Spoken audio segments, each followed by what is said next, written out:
నూనె మీసాలుడు నీడు చూడైనోడు నీ వైపే వస్తున్నాడు కళ్ళల్లో కసి ఉన్నాడు కండల్లో పస ఉన్నాడు వచ్చేశాడు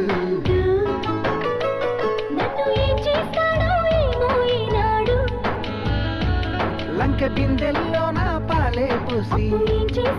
అతోడేస్తాడు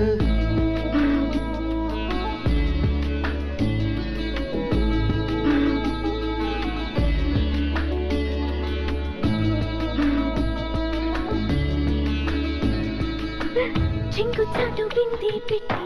చెరువు పాడికొస్తుంటే చెంతకొచ్చి ఆరా తీస్తాడు బిందె నిండిపోయిందంటే బరువు మొయ్యలేవంటూ సాయం చేస్తే తప్పేంటంటాడు